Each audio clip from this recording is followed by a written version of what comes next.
Gold, trusted gold buyers. మీరు తాకట్టు పెట్టిన బంగారాన్ని విడిపించి ఈ రోజు ఉన్న మార్కెట్ ధరకు కొనబడను.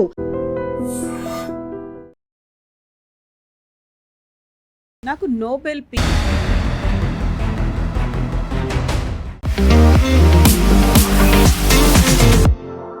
నమస్తే, నేను Kavitha. Welcome to I dream news and నిజాలు. నాకు నోబెల్ పీస్ ప్రైజ్ ఇవ్వనప్పుడు నేను శాంతి కోసం ఎందుకు ప్రయత్నాలు చేయాలి అని మాట్లాడినటువంటి డొనాల్డ్ ట్రంప్ కొద్ది గంటల వ్యవధిలోనే వరల్డ్ ఎకనామిక్ ఫోరం దావోస్లో బోర్డ్ ఆఫ్ పీస్ని ఏర్పాటు చేశారు. అందులో ప్రపంచ దేశాలందరూ ఇన్వాల్వ్ కావాల్సినటువంటి అవసరం ఉంది అనేటువంటి మాట చెప్పాడు. అయితే అది శాంతి కోసం ఏర్పాటు చేసింది కాదు, పీస్ అంటే ముక్కలు ముక్కలుగా ఉన్నటువంటి ప్రపంచం కోసం ఏర్పాటు చేసింది అనేటువంటి మాట ఎలాన్ మస్క్ కూడా అన్నారు. యాక్చువల్గా బోర్డ్ ఆఫ్ పీస్ అనే దాన్ని ఎందుకు ఏర్పాటు చేశారు? దీంతో పాటుగా వరల్డ్ ఎకనామిక్ ఫోరంలో ట్రంప్ చేసినటువంటి ఇతర వ్యాఖ్యల మాట ఏంటి? మనతో పాటుగా ఉన్నారు సీనియర్ జర్నలిస్ట్ సురేష్ కొచ్చతిల్ గారు. సార్ నమస్తే.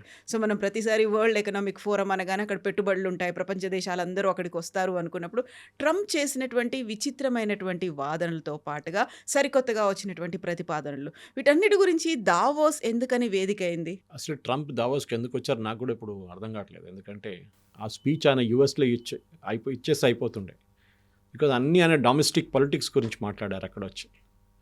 మా దేశం చూడండి, లోకంలో అన్నిటికంటే పెద్ద దేశం, అన్నిటికంటే మోస్ట్ పవర్ఫుల్ నేషన్, అన్నిటికంటే most powerful army, air force, navy, అన్నిటికంటే తక్కువ ఇన్ఫ్లేషన్, అందరు ప్రజలు హ్యాపీగా ఉన్నారు. మిగతా అన్ని దేశాలు నేను ఇట్లా పొద్దున్న లేవగానే వాళ్ళు భయపడుతున్నారు నన్ను అని చెప్పి పర్సనల్గా ఒక సెల్ఫ్ ప్రైజ్ డబ్బా కొట్టుకుంటున్నాడు ఆయన. కానీ మనం అనలైజ్ చేస్తే, ఆ రోజు డావోస్లో చేసిన స్పీచ్ అనలైజ్ చేస్తే దాంట్లో చాలా అబద్ధాలు ఉన్నాయి. ఒకటి, ఫస్ట్ ఆయన ఏమన్నానంటే ఇన్ఫ్లేషన్ చాలా తక్కువ ఉందన్నారు. యూఎస్లో అందరు హ్యాపీగా ఉన్నారు, inflation is the lowest in the history అన్నారు. అది కాదు, అక్కడ ఇన్ఫ్లేషన్ ఉంది, కానీ ఏదో అక్కడ డేటా ఫడ్జింగ్ జరిగింది. దాంతోపాటు అక్కడ ఉన్న ప్రజలు అంటున్నారు టారిఫ్ పెట్టిన తర్వాత మాకు ప్రోడక్ట్స్ మీద మా రేట్ పెరిగింది న్యాచురలీ. ఇప్పుడు భారతదేశం నుంచి బాస్మతి తీసుకెళ్తున్న వాళ్ళ మీద 50% పెడితే అక్కడున్న ప్రజలు 50% ఎక్కువ కట్టాల్సి వస్తుంది. 50 కాదు 60 కూడా కావచ్చు ఒకసారి. మళ్ళీ ఇన్ఫ్లేషన్ ఎట్లా తగ్గిందండి? సెకండ్, ఆయన ఇక్కడ అందరూ హ్యాపీగా ఉన్నారన్నారు. ఇప్పుడు జరిగిన రీసెంట్ పోల్లో <50% are happy with president Trump అని చెప్పి సర్వే వచ్చింది. ఒకటి కాదు, 3 సర్వేలు వచ్చింది. సో ఎవరు హ్యాపీ ఉన్నారు? ఎవరు లేరు. ఎందుకని ఈయన ఒక్కరోజు చెప్పిన మాట కాదు నెక్స్ట్ డే చెప్పేది, మార్చేస్తున్నాడు. సో ఒక సైకాలజిస్ట్ ఆ షోలో నేను చూసిన ఒక అమెరికన్ షోలో ఆయన ఏమన్నారంటే, ట్రంప్ బాడీ లాంగ్వేజ్ని అనలైజ్ చేశారు. 1 hour 15 minutes, 1 hour 20 minutes మాట్లాడారు. హీ లుక్డ్ వెరీ టైర్డ్ అన్నారు. సెకండ్, స్లరింగ్ ఇన్ స్పీచ్, మాట్లాడుతున్నాడు స్పీచ్ స్లర్ అవుతుంది, అది పాసిబ్లీ ఓల్డ్ ఏజ్, తడబడడం. థర్డ్, వాళ్ళ ఫ్యామిలీలో అల్జైమర్స్ హిస్టరీ ఉంది. సో బహుశా వాళ్ళ ఫాదర్కి అల్జైమర్స్ ఉండే. His father head severe case of Alzheimer. So Alzheimer అనేది జీన్లో వస్తుంది, నెక్స్ట్ జనరేషన్ కూడా వస్తుంది. అది బహుశా the early setting off Alzheimer's Trump కేసులో వస్తుందని. Anyway, that's a medical condition, మనకు దానికి సంబంధం లేదు. కానీ దాని ఎఫెక్ట్స్, ఒక president who is holding a nuclear button, ఆయనకు ఆ పవర్ ఇస్తే రేపు ఏం చేస్తాడు? రేపు సడన్గా కోపం వచ్చి గ్రీన్లాండ్స్ మీద ఒక న్యూక్లియర్ బాంబ్ వేసారని చెప్పి ఆర్డర్ ఇస్తే వాళ్ళు చేస్తారు. బికాజ్ అమెరికన్ కాంగ్రెస్కి ఓవర్ రైడింగ్ అథారిటీ లేదు. ఉంది, యుద్ధాన్ని చేయడానికి కాంగ్రెస్ అప్రూవల్ తీసుకోవాలి, వాళ్ళ పార్లమెంట్ అప్రూవల్ తీసుకోవాలి. కానీ ఇట్లాంటి పొజిషన్లో న్యూక్లియర్ బటన్ నేను చేతిలో పెట్టి ఇట్లాంటి పని చేస్తే రేపు ఏదో కోపం వచ్చి సడన్గా వేసేసేయండి ఆ న్యూక్లియర్ బాంబు రండి, తీసుకెళ్ళి నాగాసాకి, హిరోషిమా వేసినట్లని వీళ్ళని కూడా ఫినిష్ చేసేసేయండి, చాలా లోలీ చేస్తున్నారు వీళ్ళని చెప్పేసి. ఇది ట్రంప్ ప్రాబ్లం. ఇంకొక ఇన్స్టెన్స్లో ఆ స్పీచ్లో చాలా బోరింగ్ కొట్టింది. యాక్చువల్గా స్పీచ్ ఏం లేకుండే, అన్ని సెల్ఫ్ డబ్బాలే కొట్టాడు ఆయన. డ్రగ్స్ గురించి మాట్లాడే, ప్రిస్క్రిప్షన్ డ్రగ్స్. మనకు 2 types డ్రగ్స్ ఉంటాయి, ఓటీసీ ఉంటుంది, ప్రిస్క్రిప్షన్. ఓవర్ ద కౌంటర్ అంటే మన ఈ క్రోసిన్, మన డోలో లాంటి కొంటున్న డ్రగ్స్కి ప్రిస్క్రిప్షన్ అక్కర్లేదు, we can go by over the counter. Prescription అంటే షెడ్యూల్ హెచ్లో వచ్చిన డ్రగ్స్ని ప్రిస్క్రిప్షన్ డ్రగ్స్ అంటారు. అది యూఎస్లో రేట్లు నేను చాలా తగ్గించేశాను, నేను దాన్ని 100% తగ్గించేసాను. వై 100%? 200, 300% తగ్గించేశాను. So they was a mathematician was analysing speech. ఆయన వీడియో కూడా నేను చూశాను. ఆయన ఏమన్నారంటే, మ్యాథమెటిక్స్లో 100% రిడక్షన్ అనగానే దాని వాల్యూ 0 అయిపోతుంది, విచ్ ఇస్ కరెక్ట్. మళ్ళీ మీరు డ్రగ్ని 0 రేట్లో అమ్ముతున్నారా? లేదు కదా. సో ఆయన ఒక ఎగ్జాంపుల్ ఇచ్చాను. ఈయనేమన్నారంట, నేను మ్యాక్రాన్కి ఫోన్ చేసి ఆయన బెదిరించాను. నేను చెప్పాను, మీ ఫ్రాన్స్ నుంచి వస్తున్న డ్రగ్స్ మీద మీరు రేటు తగ్గించకపోతే నేను మీ మీద రేపు పొద్దున్న నుంచి షాంపెయిన్ అండ్ వైన్ మీద 200% టారిఫ్ పెట్టేస్తాను టుమారో మార్నింగ్ అన్నారంట. ఆయన first Macron no no no no no no అన్నారంట, no I cannot do it. తర్వాత ఎస్ ఎస్ ఎస్ ఎస్ అన్నారంట. చూడండి, తగ్గించేసాడు మ్యాక్రాన్. సో ఇదే ఒక సైంటిస్ట్ ఉండే ఆయన. Actually he analysed and said ఏం తగ్గలేదు. యుఎస్లో ఒక ప్రోడక్ట్, ఒక మెడిసిన్ $10 అమ్ముతున్నప్పుడు మ్యాక్రాన్ దగ్గర ఏం చెప్పారంట, నువ్వు దాన్ని 50% చేయాలి. ఈయన చెప్పి ఆన్ స్టేజ్ చెప్పారు ట్రంప్. $50 చేసేసేయండి. $5 ఫ్రాన్స్లో అమ్ముతున్న డ్రగ్ మీరు యూఎస్లో $10 అమ్ముతున్నారు, మీరు ప్రాఫిట్ చేసుకుంటున్నారు, మా ప్రజలు కష్టపడుతున్నారు, ప్రజల కోపం వస్తుంది. ఒక పని చేయండి, మీ దగ్గర ఉన్న $5 డ్రగ్ని $50 చేయండి. అప్పుడు మా ప్రజలు అంటారు, అబ్బా చూడండి అక్కడ $50 అమ్ముతున్న ట్రంప్ మాకు $10 ఇస్తున్నారు. రేట్ మారలేదు, అదే $10. అదేం తగ్గినట్టు కాదు, కాకపోతే వాళ్ళకి ఒక ఫీల్ అంతే. ఎమ్మెల్యే ఏడుకొండలో దాసనారాయణరావు గారు చేసిన అదే స్ట్రాటజీ అన్నమాట ఇది కూడా. ఇది మనం అర్థం చేసుకోవాలి. ట్రంప్ది ఆయన చేయలేని పనులన్నీ చేశాను చెప్తున్నాడు. అదే స్పీచ్లో గ్రీన్లాండ్ని 5 సార్లు ఐస్లాండ్ అన్నారు. సో అందరు స్టేజ్ మీద చెప్పినప్పుడు కూడా స్టేజ్ బయట ఉన్న ఎవరు దాని గురించి కౌంటర్ చేయలేదు. తర్వాత ప్రెస్ వాళ్ళు వెళ్ళి వైట్ హౌస్ ప్రెస్ సెక్రటరీ దగ్గర అడిగారంట, ఇదేంటి ఈయన ఐస్లాండ్ అంటున్నారు, ఒకసారి అయితే తప్పైందని చెప్పొచ్చు, 5 సార్లు అన్నట్టు రిపీట్ చేశారు. అదేంటంటే గ్రీన్లాండ్లో చాలా ఐస్ ఉంది కదా, దానికోసం ఐస్లాండ్ చెప్పారంట. వాళ్ళ లాజిక్ చూడండి, పక్కన ఐస్లాండ్ అని ఇంకో కంట్రీ, వాళ్ళు భయపడుతున్నారు ఇప్పుడు ఇక్కడ వస్తాడేమో అని. ఇప్పుడు ఏం చేశారు, లాస్ట్ ఈసారి నేను టారిఫ్లు పెట్టాను, యూరోప్ మీద టారిఫ్లు పెట్టాను. అది ఎందుకు జరిగిందంటే ఈ స్పీచ్ ఇస్తున్న అదే టైంలో కవిత గారు ట్రంప్ స్టేజ్ మీద ఉన్నప్పుడు డావోస్లో యుఎస్ స్టాక్ మార్కెట్ 2% పడిపోయింది. 2% పడడం చాలా పెద్దది వాళ్ళ దగ్గర. Literally wiped out billions. ఎందుకంటే యూరోప్ నుంచి ఉన్న ఎక్స్పోర్ట్స్ బ్యాన్ చేస్తే యుఎస్ కంపెనీస్ ఎఫెక్ట్ అవుతారు. ఎందుకంటే చాలా ప్రోడక్ట్స్ యూఎస్లో తయారు చేయలేకపోతున్నారు. ఒకటి, టెక్నాలజీ అవుట్డేటెడ్ అయిపోయింది. సెకండ్, వాళ్ళ కాస్ట్ చాలా ఎక్కువ యూఎస్లో. సో వాళ్ళు యూరోప్ నుంచి ఎక్స్పోర్ట్ చేస్తారు. అది కాకుండా అమెరికా నుంచి ఎక్స్పోర్ట్ చేస్తున్న ప్రోడక్ట్స్ కూడా యూరోప్ బంద్ చేసేస్తారు. ఇన్ఫ్యాక్ట్ ఒక ఇన్ఫార్మల్ అగ్రిమెంట్కి వచ్చారంట ప్రజలు అక్కడ, యూఎస్ నుంచి వస్తున్న ప్రోడక్ట్స్ని మేము బాయ్కాట్ చేయబోతున్నాం. ఫ్రాన్స్లో కానివ్వండి, జర్మనీలో కానివ్వండి, ఇట్లాంటి దేశాల్లో. అది విని అమెరికన్ కంపెనీస్ భయపడుతున్నారు, మా ప్రోడక్ట్స్ కూడా అక్కడ బంద్ అయిపోతుందేమో రేపని. ఆలోచించి, ఒక mental makeup of an American president. వాళ్ళ దేశం చూసుకోవాలి, వాళ్ళ దేశం ప్రజలు చూసుకోవాలి, కరెక్ట్. కానీ మీరు ఒక ఇంటర్నేషనల్ స్టేజ్లో వెళ్ళి నేను షాంపెయిన్ మీద 100% పెడతాను, దీని మీద 200%. దీనికన్నా ముందు యూరోపియన్ యూనియన్తో ఒక ఒప్పందం చేసుకున్నారు వీళ్ళు, యూఎస్. మనం ఇప్పుడు చేయబోతున్నాం 26-27 తారీఖు. ఈ ఒప్పందం చేసుకున్న తర్వాత ప్రోడక్ట్స్ మీద ఇన్ని శాతం డ్యూటీ ఉంటుంది, ఇంత శాతం టారిఫ్ ఉంటుందని డిసైడ్ చేసుకొని సంతకం పెట్టారు. అది ఇప్పుడు యూరోపియన్ పార్లమెంట్ పాస్ చేయబోతున్నారు దాన్ని. ఇప్పుడు దాని విలువ ఏముంది కవిత గారు, చెప్పండి నాకు. మీరు ఒక ఒప్పందం చేసిన తర్వాత రేపు పొద్దున్న లేచిండే ఇంకా 100% పెట్టబోతున్నా అంటే మళ్ళీ చేసిన ఒప్పందానికి వాల్యూ ఏముంది? అదే అడుగుతున్నారు Europe. What is the sanctity of the document which you sign? మీతో ఎందుకు చేసుకోవాలి ఒప్పందం? మీరే దానికి విలువనివ్వనప్పుడు కథ. మీకు పొద్దున వచ్చి కోపం వచ్చింది, నాకు ఇప్పటి 200% పెట్టు ఆయన మీద. ఇది వీళ్ళదన్న ప్రాబ్లం అన్నమాట ట్రంప్ది. సో ఇట్లాంటి పరిస్థితి నుంచి మనం చూసిన ట్రంప్ బిహేవియర్ చాలా ఎరాటిక్గా ఉంది. ఇప్పుడు ఏమంటున్నాను, నా గ్రీన్లాండ్ అక్కర్లేదు, మేము మాట్లాడుకున్నాం, అంత అయిపోయింది, నేనేం చేయను, నేను ఆర్మీని పంపాను, అది పంపాను, వీని పంపాను. మళ్ళీ నిన్న పొద్దున్న లేచి మళ్ళీ అంటున్నాడు, కాదు గ్రీన్లాండ్ మొత్తం ఇచ్చేస్తున్నారు నాకే, మేము అది అగ్రిమెంట్లో వచ్చేసాము అని చెప్పేసి. మళ్ళీ మొన్న ఇంకో మాట అన్నారు కదా మీరు, యూరోప్ ఏం మాట్లాడలేదు. యూరోప్లో ఎవ్వరు ఎక్సెప్ట్ ఇన్ఫ్యాక్ట్ డావోస్లో అందరికన్నా మంచి స్పీచ్ ఇచ్చింది was a non European, Carney, Canada. Spoke brilliantly, చాలా బాగా మాట్లాడారు ఆయన. This is not a split, this is a rupture అన్నట్టు. అంటే మొత్తం పీస్గా వచ్చేసింది రిలేషన్షిప్ మాది. 70 సంవత్సరాలు, 40 సంవత్సరాలు, 50 సంవత్సరాల నుంచి బిల్డప్ చేస్తూ వస్తున్న రిలేషన్షిప్ నేటోతోని ఓవర్ నైట్ ట్రంప్ ఫినిష్ చేసేసి, ఓవర్ నైట్. ఇప్పుడు నేటో ట్రంప్ని ఎందుకు విశ్వాసంలో తీసుకోవాలి? తీసుకోరు వాళ్ళు. They will not believe him. వాళ్ళు అంటే ట్రంప్ ఏ మాట చెప్పినా కానీ దాని విలువ లేదు, రేపు మళ్ళీ అది మార్చేస్తాడు ట్రంప్, మీరు సీరియస్గా తీసుకోకండి ఆయన అని అంటారు. ఇప్పుడు దాకా యూఎస్ ప్రెసిడెంట్స్ని అందరినీ రెస్పెక్ట్గా చూసుకేటోళ్ళు వరల్డ్ అంతా. ఎందుకంటే వాళ్ళు చెప్పిన మాట వాళ్ళు మీరు నిలబడుకుంటారు. కానీ ట్రంప్ అట్లా కాదు. మనం చూస్తున్నాం, ఒకరోజు చెప్తారు, ఇంకోటి రోజు. మన ఇండియాని మెన్షనే చేయలేదు అని మీరు చూసుంటారు. ఎందుకంటే మనం అసలు పట్టించుకోవట్లేదు. ఆయన ఏమైనా చేసుకొని పిచ్చోని చేతిలో రాయిలాగా అయిపోతుంది. ఏమైనా ఎక్కడైనా పడేయండి, మనకు ఫరక్ పడదు, మన మీద పడకూడదు అంతే. ఇప్పుడు చూడండి, బోర్డ్ ఆఫ్ పీస్ అని తీసుకొచ్చారు, మీరు అదే చెప్పారు, బోర్డ్ ఆఫ్ పీస్. అసలు ఈ బోర్డ్ ఆఫ్ పీస్ ఏంటి, ఎందుకు చేస్తున్నారు, ఎవరికి ఐడియా లేదు. దీని original resolution, I think it was resolution number 583 last year. గాజాలో ఒక బోర్డ్ ఆఫ్ పీస్ సెటప్ చేస్తా అని చెప్పి యునైటెడ్ నేషన్స్ ఒక రెజల్యూషన్ పాస్ చేశారు. దాన్ని హైజాక్ చేసుకొని తీసుకెళ్ళిపోయారు ట్రంప్. అది ఒరిజినల్ యునైటెడ్ నేషన్స్ రెజల్యూషన్ ఉండే, అంటే ఒక 5, 6 లేకుంటే 10, 15 నేషన్స్, ఇన్ఫ్యాక్ట్ దాంట్లో ఐ థింక్ 27 అనుకుంటారు మ్యాక్సిమం లిమిట్ ఉండే. 27 దేశాల్లో ఒక టీం తయారు చేసి గాజాని రీకన్స్ట్రక్ట్ చేద్దాం, గాజాని మళ్ళీ రీఫార్మాట్ చేద్దాం, మొత్తం బిల్డింగ్స్ అని కొట్టుపడేసి కొత్తగా కట్టి అక్కడ ఉన్న ప్రజలకి అది ఇచ్చేద్దాం. ట్రంప్కి అది కాదు, he wants to make it Mediterranean resort. ఇది గాజా. అప్పుడున్న ప్రజలు ఎక్కడికి వెళ్తారండి, ఇది అర్థం కాదు. రీలొకేట్ చేయడం చెప్పారు కదా, ఆ రోజు చెప్పారు, ఏదో ఈజిప్ట్ పంపించేద్దాం, జార్డన్ పంపించేద్దాం అందరినీ, మన ఇక్కడ వాళ్ళని అక్కడే ఉండేయండి. మరి వాళ్ళు ఎట్లుంటారు, వాళ్ళ దేశం అండి, దాన్ని మీరే అంటున్నారు.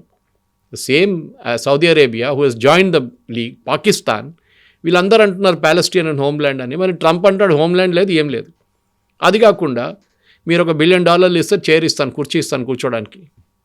అదేంటండి, పెట్టుబడి మీరు పెడతా అన్నారు ఫస్ట్ గాజా రీకన్స్ట్రక్షన్కి, ఇప్పుడేమంటున్నారు అందరూ కలిసి $1 బిలియన్ పెట్టాలంటున్నారు. ఎందుకు పెట్టాలండి, దాంట్లో ఏ గ్యారెంటీ, మనకేమొస్తుందండి, అమెరికన్ కాంట్రాక్టర్స్ వస్తారు. ఈ బోర్డ్ ఆఫ్ పీస్లో సీనియర్ కౌన్సిల్స్ ఉన్న, అంటే టాప్ మోస్ట్ లెవెల్లో ఉన్న అందరు Americans, Marco Rubio, Ajay Banga former world bank, వీళ్ళందరూ ఉన్నారు. Given Jared Kushner he son in law, ఆయన కూర్చోబెట్టాడు. ఈయనేమో దానికన్నా అందరికన్నా పైన, ఈయనకు వీటో పవర్, అంటే ఎవరు ఏమైనా రెజల్యూషన్ పాస్ చేసి ఈయన వీటో చేసేస్తాడు దాన్ని. ఒక సూపర్ యుఎన్గా తయారయ్యాడు యునైటెడ్ నేషన్స్లో. నాకు అర్థం కావట్లేదు, ఒక కామెడీ షో లాగా అయిపోయింది. ఇప్పుడు ఏం చేస్తాడో అర్థం కావట్లేదు. వై ఆయనకేంటి కోపం అంటే, ట్రంప్కి యునైటెడ్ నేషన్స్ పనికిరాదు. Correct, even I agree with that. ఒక డిబేటింగ్ సొసైటీగా మారిపోయింది, దాని విలువ లేదు అసలు. కానీ దానికి ప్యారలల్గా ఇంకొక యునైటెడ్ నేషన్ తయారు చేయడం కాదు సొల్యూషన్, ఉన్నదాన్ని సరిదిద్దండి ఎట్లనా. యునైటెడ్ నేషన్స్ చాలా స్లో, ఎస్ కరెక్ట్, కానీ వాళ్ళు చాలా మంచి పని చేస్తున్నారు. ఇప్పుడు ఇవాళ ఏమో లేటెస్ట్ న్యూస్, నేను WHO నుంచి బయటకు వచ్చేస్తాను, వరల్డ్ హెల్త్ ఆయనకి ఎప్పుడు పడదు, world health organization covid time నుంచి, కరోనా టైంలో ఎక్కువ అయింది అది.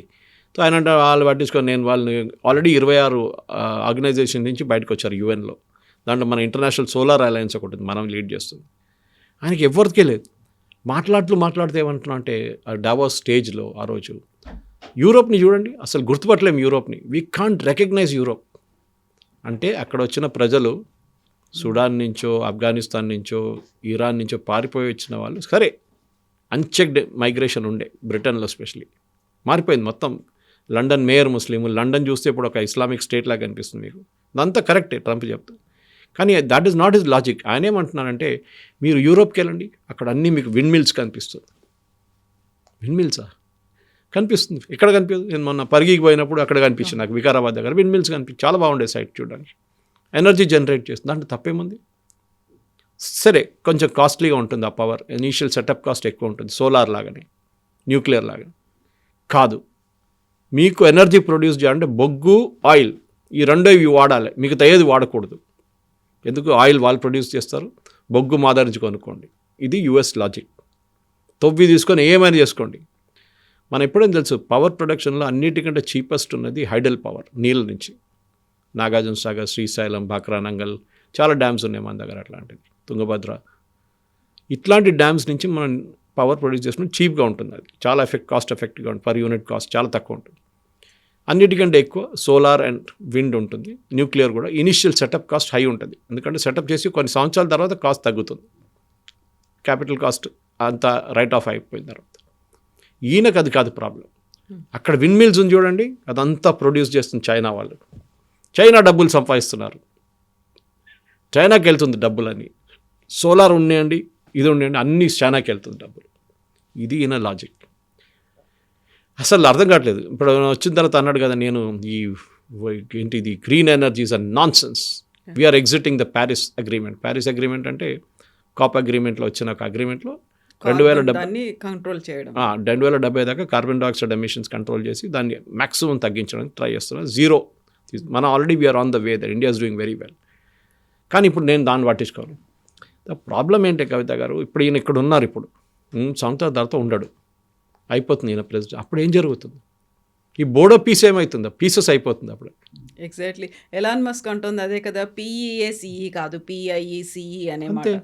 బికాస్ నెక్స్ట్ ప్రెసిడెంట్ రాగానే ఫస్ట్ థింగ్ వీళ్ళందరూ తీసి బయటపడేస్తాడు. జారెడ్ కుష్నర్ ఉండరు, మార్కో రూబియో ఉండరు, అజయ్ బాంగ్ ఉండరు, ఎవరు ఉండరు, అందరిని తీసి బయటపడేస్తాడు. ఇప్పుడు చూడండి, దీంట్లో వచ్చి కూర్చున్న కంట్రీస్ చూడండి, 17 నుండి, అది డావోస్లో ఎంతమంది కలిసారు, అందరిని పిలిచారనుకుంటారు, రా ఇక్కడ వచ్చి కూర్చో, నేను చెప్తున్నాను, లేకుంటే నేను మీద కూడా 100% టారిఫ్ వేసేస్తాను అంటే వారు భయపడొచ్చి కూర్చుంటారు. పోలాండ్, పాకిస్తాన్, సౌదీ అరేబియా, ఇట్లాంటి రాష్ట్రాలు ఎవరెవరు ఫ్రంట్తో పని ఉందో వాళ్ళు వచ్చి కూర్చున్నారు అక్కడ. పాకిస్తాన్కి అయితే $1 బిలియన్ ఇవ్వాలని డబ్బులు కూడా లేవు, వాళ్ళ దగ్గర అప్పు తీసుకోవాల్సి వస్తుంది వాళ్ళు దానికోసం. కానీ వాళ్ళు ఎందుకు వచ్చినారు? ట్రంప్ని హ్యాపీగా పెట్టాలి కదా, ఆల్రెడీ రేర్ ఎర్త్స్ ఇస్తున్నాం ఆయనకి, ఆయన క్రిప్టో కరెన్సీలు ఇస్తున్నాం. ఇన్ఫ్యాక్ట్ మొన్న ఒక రిపోర్ట్ వచ్చింది యుఎస్, ఐ థింక్ యుఎస్ కాంగ్రెస్లోనే వచ్చింది, దట్ ట్రంప్ ప్రెసిడెంట్గా అయినప్పుడు సెకండ్ టర్మ్ నుంచి ఇప్పుడు 1 సంవత్సరం అవుతుంది ఎగ్జాక్ట్లీ, వాళ్ళ family business is worth $1.7 trillion crypto కరెన్సీతో మెయిన్గా. సో కాన్ఫ్లిక్ట్ ఆఫ్ ఇంట్రెస్ట్ ఉంటుంది ఎప్పుడు కవిత గారు. కాన్ఫ్లిక్ట్ ఆఫ్ ఇంట్రెస్ట్ ఏంటంటే, ఇప్పుడు మోదీ గారు ఉన్నారు, మోదీ గారు రేపు ఒక బిజినెస్ పెట్టుకున్నారు, మోదీ గారు బ్రదర్ అనుకోండి, ఆయన పాపగా రేషన్ షాప్ నడిపిస్తున్నాడు, కానీ ఇవాళ రేపు ఆయన పెద్దగా బిజినెస్ పెట్టిండు, 1,000 కోట్ల బిజినెస్ పెట్టిండు. మోదీ గారు ఏమంటారు, ఆ ఫ్రెండ్స్ పిలిచి, అరే దాంట్లో పెట్టుబడి పెట్టండి, అది చాలా మంచి ప్రాజెక్ట్, దాంట్లో డబ్బులు పెట్టండి అంటారు. మోదీ గారు చెప్పారని చెప్పి ఒక 100 మంది కంపెనీలు వచ్చి పెడతారు ఆయనకు హ్యాపీగా పెట్టుకోవడానికి. ఇది నడుస్తుంది యూఎస్లో. అప్పుడు conflict of interest, because you are using your power for business, మీ పర్సనల్ బిజినెస్కి. మీ దేశానికి చేసుకుంటే ప్రాబ్లం ఉండదు, దేశంలో పెట్టుబడి పెట్టరా అంటే చాలామంది వస్తారు, ఎస్, అప్పుడు మీకు పర్సనల్ ఇంట్రెస్ట్ ఏం లేదు. ఇది వాళ్ళ సొంత ఫ్యామిలీ కంపెనీ, జారెడ్ కుష్నర్ కూర్చున్న కంపెనీ, వాళ్ళ సన్నిలో కూర్చున్న దాంట్లో, ఆ కంపెనీలో పెట్టుబడి పెట్టడానికి పాకిస్తాన్కి వెళ్ళి మన అసీం మునీర్తో డబ్బులు తీసుకొని పెట్టించుకున్నాడు దాంట్లో క్రిప్టో కరెన్సీ. దాన్ని లీగలైజ్ చేశారు, ప్రెసిడెన్షియల్ ఆర్డర్ ఇచ్చి ట్రంప్ హెస్ లీగలైజ్డ్ ఇట్. ఎందుకంటే బిట్కాయిన్ లాంటి చాలా మటుకు డిఫరెంట్ కరెన్సీస్ ఉన్నాయి, క్రిప్టోస్, దాన్ని ఆయన నడిపిస్తున్న దాన్ని లీగలైజ్ చేసి ఆయనే సంతకం పెట్టారు. దానికన్నా పెద్ద కాన్ఫ్లిక్ట్ ఆఫ్ ఇంట్రెస్ట్ ఉండదు. అది కూడా ఆలోచించండి. ఇప్పుడు పెట్టారు, 3 సంవత్సరాల తర్వాత వచ్చిన ప్రెసిడెంట్ ఇది ఇల్లీగల్ అని చెప్పేస్తే దాంట్లో ఉన్న డబ్బులు మొత్తం పోతాయి, రాత్రికి రాత్రి మాయమైపోతాయి. Crypto currency it's not there in physical format, వాళ్ళు బంగారం కొని పెట్టట్లేదు అక్కడ. ఇదంతా స్పెక్యులేటివ్ బిజినెస్, ఇది ఇవాళ ఉంటుంది రేపు ఉండదు. ట్రంప్ జరుగుతుంది, ట్రంప్లో ప్రతి దాంట్లో ఆయన చేస్తున్నాడు. ఇప్పుడు నేను ఆయుధాలు అమ్ముతాను, నేను అది చేస్తాను. సౌదీ అరేబియా 100 F-35 కొనుక్కున్నారు. ఏం చేసుకుంటారు 100 పెట్టుకునే వాళ్ళు? అది కూడా 10 సంవత్సరాల తర్వాత లాస్ట్ డెలివరీ. ఎందుకంటే ట్రంప్ని హ్యాపీగా పెట్టుకోవాలి. ఖతర్ ఏమో ఇంకా వాళ్ళని ప్రేస్ చేసి మొత్తం ఎయిర్క్రాఫ్ట్ ఆయనకి ఇచ్చేశారు ఒకసారి, పెద్ద 747 పెట్టుకోండి, మీరు మీకు ప్రెసిడెన్షియల్ ఎయిర్క్రాఫ్ట్గా యూజ్ చేసుకోండి. ఇట్ ఈస్ లైక్ ఎ లంచం, బ్రైబ్, హ్యాపీగా పెట్టి. ఎందుకంటే ట్రంప్ ఖతర్ మీద ఏం యాక్షన్ తీసుకోకూడదు. Qatar is home to all terror groups, మధ్య Muslim Brotherhood, Hamas, ISIS, al-Qaeda, వీళ్ళందరూ అక్కడ ఉన్నారు. కానీ వాళ్ళ మీద యాక్షన్ తీసుకోకూడదు. మీ బేస్ ఉంది కదా, యూఎస్ ఎయిర్ ఫోర్స్ బేస్, ఇంకా కావాలన్నా ల్యాండ్ మేము ఇంకా ఇస్తాం మీకు. అట్లా మనం డేగో గార్సియా చూసాం, మనం same thing we talked about, మనం మాట్లాడాం కూడా దాని గురించి. ఇదే ఆయనకు కావాలి. ఎక్కడ భూమి కనిపిస్తుందో, ఎక్కడ ల్యాండ్ కనిపిస్తుందో, ఆయన రియల్ ఎస్టేట్ బ్రోకర్. ఆయన ట్రంప్, మన ఫ్రెండ్ ఒకరు చెప్పారు, మన భారతదేశంలో ట్రంప్ది మ్యాక్సిమం ప్రాజెక్ట్ భారతదేశంలో కూడా ఉందంట. చాలా మటుకు పట్టుబడి ఇక్కడ పెట్టారు, ట్రంప్ టవర్స్ అని, ఎక్కడ అన్నీ కనిపిస్తుంది ప్లేసెస్. మీరు యూఎస్ ప్రెసిడెంట్గా ఉన్నప్పుడు మీరు డిసోసియేట్ అయిపోవాలి దాని నుంచి. నాకు, నా ఫ్యామిలీకి, నా బిజినెస్కి సంబంధం లేదని చెప్పి. I'll give an example. Rajeev Chandrasekhar బీజేపీలో జాయిన్ చేసినప్పుడు ఆయన పేరెంట్ కంపెనీ ఉండే, ఆయన ఫస్ట్ బీపీఎల్ మొబైల్ నడిపించింది. దాని తర్వాత ఆయన నడిపిస్తున్న ఏషియానెట్ కమ్యూనికేషన్ని హోల్డ్ చేసి జూపిటర్ ఎంటర్టైన్మెంట్ అని చెప్పి కంపెనీ ఉంది. ఆయన దాని నుంచి రాజీనామా చేశారు, బోర్డు నుంచి. సరే, ఆయన స్టేక్ అక్కడే ఉంది, వాళ్ళ కూతురు బోర్డుకి వచ్చేసారు. చాలామంది అంటారు దాంట్లో ఏముంది, పేరు మార్చాడు కదా అంతే అని. కాదు, at least is moved out from that. రేపు అక్విజిషన్ ఉండదు, ఎందుకంటే మన దగ్గర సెబీ చాలా సీరియస్గా తీసుకుంటారు ఇట్లాంటి. రేపు రాజీవ్ చంద్రశేఖర్ ఆయన పొజిషన్ యూజ్ చేసి ఏషియానెట్కి యాడ్లు ఇప్పిస్తే, గవర్నమెంట్ ఆఫ్ ఇండియా యాడ్లు ఇప్పిస్తే, దెన్ అందరూ అంటారు, చూడండి ఆయన లింక్ పెట్టేస్తారు, BJP president, state president, government of India యాడ్లు రాజీవ్ చంద్రశేఖర్ వాళ్ళ ఛానల్కి ఇప్పించారు. కాన్ఫ్లిక్ట్ ఆఫ్ ఇంట్రెస్ట్ వచ్చేస్తుంది. ఇది జరగకూడదు. ట్రంప్ చేస్తుంది ఇదే. ప్రతి దాంట్లో మీరు అనలైజ్ చేసే Kavitha garu, he is doing this. ఇదే ఎథిక్స్ ఎక్కడ పోయింది? ఎథిక్స్ అంతా పోయిందిలే, అంతా not that Bill Clinton or George Bush లేకుంటే ఒబామా వీళ్ళందరూ సంపాదించారు. ఒబామా ఆయన వచ్చినప్పుడు ఆయన దగ్గర ఉన్నది $1 million అంట బ్యాంక్లో. ఆయన అక్కడి నుంచి బయటకు వచ్చినప్పుడు 50 బిలియన్ అయిపోయిందంట. 50 మిలియన్ అయిపోయింది. వీళ్ళందరూ ఏం చేస్తారు, బుక్ డీల్ సైన్ చేస్తారు, బుక్స్ రాస్తారు. నేను ప్రెసిడెంట్గా ఉన్నప్పుడు ఇది చేశాను అది చేశాను అని చెప్పి ఒక పుస్తకం, అది దాన్ని ఫస్ట్ డబ్బులు పెట్టుకొని వీళ్ళకి అడ్వాన్స్ వస్తుంది. దాని నుంచి వీళ్ళు they will make their money. So ఇట్లాంటి పరిస్థితులు ఇప్పుడున్న దాంట్లో ప్రెసిడెంట్ ట్రంప్ నెక్స్ట్ ఏం చేయబోతున్నాడు అని అర్థం కావట్లేదు. ఈ బోర్డర్ పీస్ ఎక్కడికి పోతుంది, గాజాలో ఏం చేయబోతున్నారు. గాజాలో 40% గాజాని ఇప్పుడు కూడా కంట్రోల్ చేసేది హమాస్. వాళ్ళు ఏమంటున్నారు, ఆయుధం మేము కింద పెట్టే ప్రసక్తే లేదు, మేము చేయం, మేము ఇవ్వం మీకు ఆధారం. ఈయనేదో పాలెస్టీనియన్ అథారిటీ నుంచి ఒక జూనియర్ని తీసుకొచ్చి సీఈఓగా కూర్చోబెట్టాడు ట్రంప్. హమాస్ రేపు వాని కావాలంటే వాడిని తీసేస్తారు. ఎట్లా మీరు ఇది ఇట్లా నడిపిస్తారా? ప్రతి దేశంతో కన్సల్ట్ చేసి, స్పెషలీ స్టేక్ హోల్డర్స్ ఉన్నారు అరబ్ వరల్డ్లో, వాళ్ళతో మాట్లాడి ఏం చేయాలి, గాజా రీకన్స్ట్రక్షన్ ప్రాజెక్ట్ అక్కడున్న ప్రజల దగ్గర అడగాలి, మీకు ఏం కావాలి. వాళ్ళు ఇప్పుడు కూడా మేము హమాస్ని సపోర్ట్ చేస్తూ అంటున్నారు. అంటే మీరు ఏ బిల్డింగ్ కట్టినా కానీ దాని కింద వాళ్ళు టనల్ కట్టుకుంటారు రేపు. ఇదేనా మీ ప్రాజెక్ట్? అన్నిటికంటే డేంజర్. ఎందుకు ఇండియా జాయిన్ కావట్లేదు కవిత గారు? We should understand that point. మీరు ఆ బోర్డ్ ఆఫ్ పీస్ది ఆబ్జెక్టివ్స్ చూస్తే ఎక్కడెక్కడో కాన్ఫ్లిక్ట్స్ ఉందో అక్కడక్కడ మేము పోతాం. రేపు కశ్మీర్లో వస్తారు, భారత్ కశ్మీర్ నడిమిట్లో ఉన్న గొడవని మేము చూసుకుంటాం అని చెప్పి ఒక బోర్డ్ ఆఫ్ పీస్ పెడతారు కశ్మీర్లో. మనం మేము అంగీకరించాం. We will not agree to it.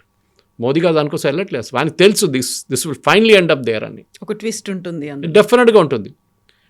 8 యుద్ధాలు ఆపారంటున్నారు. ఎక్కడ మా 8 యుద్ధాలే లేవు. ఒక రష్యా యుక్రెయిన్ వార్ ఉండే, పాకిస్తాన్ రష్యా నేనే ఆపాను.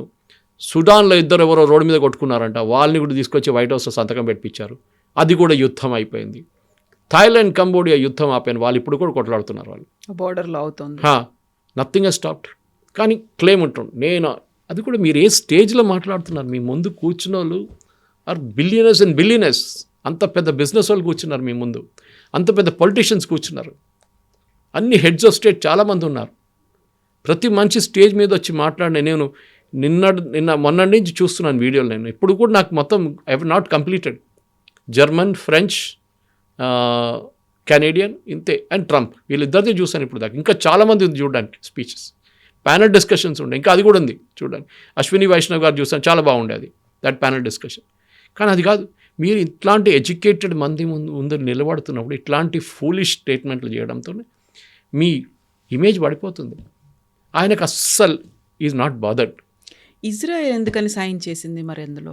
That is a good question. ఇజ్రాయెల్కి దాంట్లో రోల్ ఉంది. వాళ్ళు రేపు బిల్డింగ్ కట్టారనుకోండి, ఇజ్రాయెల్ లేకుండా అక్కడ బిల్డింగ్లు కట్టారు, దాని కింద టనల్ కడితే ఎవరికి తెలుస్తుంది? ఇజ్రాయెల్కి తెలియాలి. మీరు అక్కడ లేరు కదా, మేము ఇక్కడ కాలు పెట్టినారు మిమ్మల్ని, ఎందుకంటే మీరు లేరు బోర్డులో. మేము ఉన్నప్పుడు మేమే ఉన్నాం అక్కడ, మేము కూడా చూసుకుంటాం, కన్స్ట్రక్షన్ మేము చూసుకుంటాం. ఇప్పుడు ఏం జరగబోతుందంటే, ఈ $1 బిలియన్ పెట్టిన దేశాల నుంచి డబ్బులు గుంజుకొని అమెరికన్ కాంట్రాక్టర్స్కి ఇచ్చి, కావాలంటే వీళ్ళ ఫ్యామిలీకి ఇచ్చుకొని బిల్డింగ్లు కట్టుకుంటారు అక్కడ. మన దగ్గర ఈ రాజీవ్ సాగు గృహ కట్టిన బిల్డింగ్లు, లేకుంటే మన కేసీఆర్ గారు కట్టిన 2 బెడ్రూమ్ ఇల్లు లాగా, లేకుంటే ఇట్లాంటి బిల్డింగ్లు కట్టి వాళ్ళకి ఇచ్చేస్తారు. సో ఇజ్రాయెల్ ఏమంటే దాని కింద టనల్ ఉంటుందా మళ్ళీ? అది నేను, ఎందుకంటే ఫస్ట్ ఈ బిల్డింగ్లు అన్నీ కట్టినప్పుడు, ఒక బిల్డింగ్ బూమ్ జరిగినప్పుడు గాజాలో ఇరానియన్ ఫండింగ్ ఉండేదానికి, ఇరాన్ నుంచి వచ్చిన డబ్బులు పెట్టుబడి పెట్టి హమాస్ వాళ్ళకి కన్స్ట్రక్ట్ చేసిన బిల్డింగ్స్ అక్కడ. ఒక టైంలో పాలెస్టీనియన్ అథారిటీ అక్కడ ఉండే, యాసిర్ అరాఫాత్ వాళ్ళది. వాళ్ళు ఇప్పుడు అటువైపు వెళ్ళిపోయింది, వెస్ట్ బ్యాంక్ వైపు. వాళ్ళకి ఇక్కడ అథారిటీ లేదు, ఇప్పుడు హమాస్ నడిపించుకుంటున్నారు ఇక్కడ. రేపు ఎలక్షన్ జరుగుతాడు, హమాస్ గెలుస్తారు ఎలక్షన్. అక్కడున్న ప్రజలకి వాళ్ళే కావాలి. They are not bother whether they are terrorist అన్నాడు. కానీ వాళ్ళు, ఎందుకంటే ఇజ్రాయెల్ మీద ఆ రోజు October 7 జరిగిన అటాక్ మీద ప్రజలు కూడా పార్టిసిపేట్ చేశారు. హమాస్తో ఉన్న సివిలియన్స్ కూడా వెళ్ళారు ఇజ్రాయెల్కి, వెళ్ళి చాలామంది చంపారు వాళ్ళు. సో వాళ్ళు కూడా ఏదో మహాత్మాలు కాదు వీళ్ళు కూడా they are also crooks, equal crooks. So ఇజ్రాయెల్కి అదొక సెల్ఫిష్ ఇంట్రెస్ట్ ఉంది. వీళ్ళెవరు, నాకు ఒక లెజిటిమేసీ వచ్చింది, ఇప్పుడు నేను ఆయుధాలు లేకుండా తిరగవచ్చు, నేను బోర్డ్ ఆఫ్ పీస్లో ఉన్నాను కదా అని చెప్పి ఇంకా 26 దేశాలతో ఒక పెద్ద బస్ చేసుకొని గాజాలకి వెళ్ళొచ్చు వీళ్ళు. ఇప్పుడు చూడండి, ఈ జూనియర్ అపాయింట్ చేసిన ఆయన పేరు మర్చిపోయాను నేను, పాలెస్టీనియన్ అథారిటీ నుంచి వచ్చిన సీఈఓను, ఆయన పేరు ఏదో పొజిషన్ ఇచ్చారు ఆయనకి ట్రంప్. ఆయన ఏమన్నా, నేను రఫా క్రాసింగ్ ఓపెన్ చేయబోతున్నాను ఎల్లుండి నుంచి అని. రఫా క్రాసింగ్ అంటే ఈజిప్ట్ అండ్ గాజాకు నడిమిట్లో యూజువలీ రిలీఫ్ మెటీరియల్ తీసుకురావడానికి చేస్తారు. అది ఇజ్రాయెల్ కంట్రోల్ చేస్తారు. ఈయన కూడా చెప్పేది అది కంట్రోల్ చేసేది ఇజ్రాయెల్. ఈజిప్ట్ కూడా కంట్రోల్ లేదు. ఈజిప్ట్ ఓపెన్ చేస్తారు గేట్లు, కానీ ఆ బండి లోపలికి రావాలంటే గాజాకి ఇజ్రాయెల్ చెక్ చేస్తారు. ప్రతి బండి చెక్ చేస్తారు వాళ్ళు, ప్రతి లారీ చెక్ చేస్తారు, ప్రతి కన్సైన్మెంట్ చెక్ చేస్తారు వాళ్ళు. ఆయుధాలు తీసుకెళ్తున్నాడా, లేకుంటే బియ్యం తీసుకెళ్తున్నాడా, లేకుంటే గోధుమలు తీసుకెళ్తున్నాడా, ఆటా తీసుకెళ్తున్నాడా, ఇది వాళ్ళు చెక్ చేస్తున్నారు అన్నమాట. కంప్లీట్గా ఇజ్రాయెల్ చేతిలో. సో దిస్ ఎంటైర్ ఈ బోర్డ్ ఆఫ్ పీస్ అనేది ఆయన ఆ డావోస్లో ఒక షో చేయడానికి చేసిండు. దీని తర్వాత అది మళ్ళీ దాని పేరు ఉండదు. ఆయన కావాలంటే అమెరికన్ కాంట్రాక్టర్స్ని పెట్టుకొని గాజాని ఒక మెడిటరేనియన్ రిసార్ట్గా తయారు చేసుకుంటారు.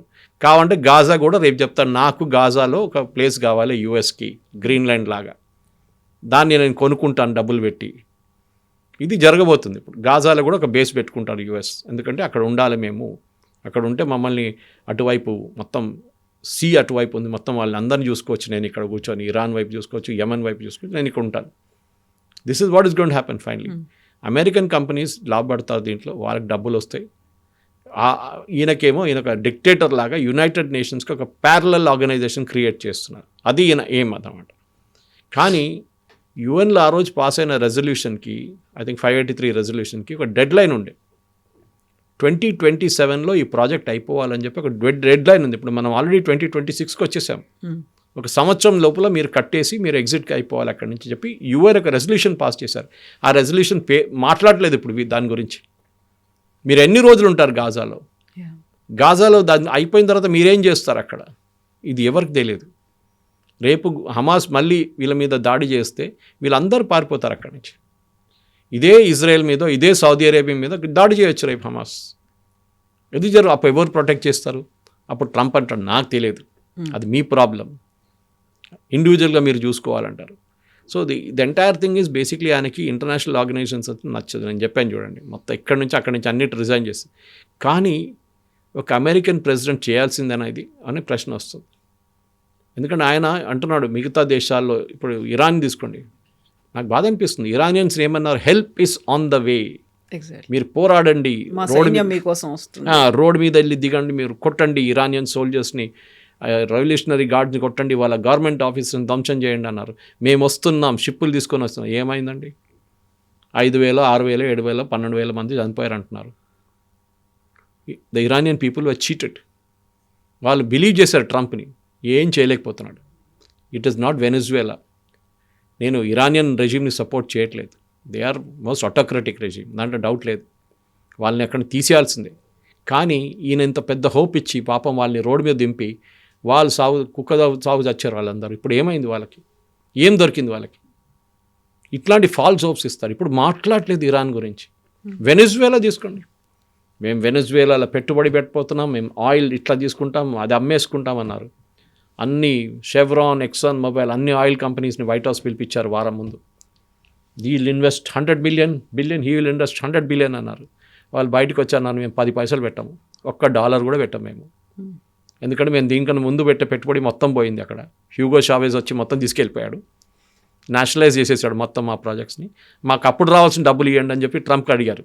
మేము అప్పుడు పెట్టాం పెట్టుబడి 20 బిలియన్, 50 బిలియన్ పెట్టాం, మాకు ఆ డబ్బులైనా మాకు రిటర్న్ ఇచ్చేసి మా షేర్ హోల్డర్స్ అడుగుతున్నారు, మేము పబ్లిక్ లిమిటెడ్ కంపెనీ అంటే. అదంతా పోయింది, that is all right of.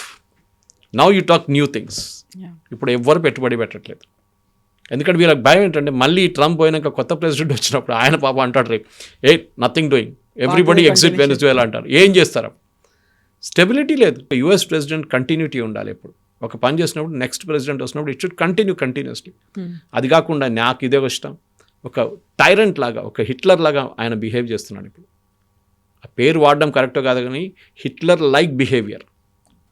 లోకమంతా నాదే, నా చేతిలోనే ఆడుకుంటారు వీళ్ళందరూ, వీళ్ళు ఎక్కడికి వెళ్తారు, ఇది ట్రంప్ లాజిక్ అన్నమాట. Thank you so much. Thank you very much. Thank you. And for more videos, Please subscribe to iDream. Please subscribe to iDream. Please subscribe iDream. And please subscribe to iDream. For more videos, subscribe to iDream. please like, share and subscribe to the channel. Congratulations, iDream. Subscribe to iDream. Subscribe to iDream. So subscribe to iDream Media. iDream ki iDream team andarki huge congratulations. Please subscribe iDream Media. Please subscribe to iDream. Subscribe iDream. Please subscribe to iDream. iDream అంటే నా కళల ఛానల్ను subscribe చేసుకున్న నోరు తిరుగుతలేదు, మీరైతే గంట గుర్తు కొట్టండి. For more such videos, please subscribe to iDream. Subscribe to iDream. Please subscribe to iDream. Please subscribe iDream Media. Please do subscribe to iDream. Please subscribe to iDream Media. For best entertainment and information, please subscribe iDream. And don't forget to subscribe to iDream.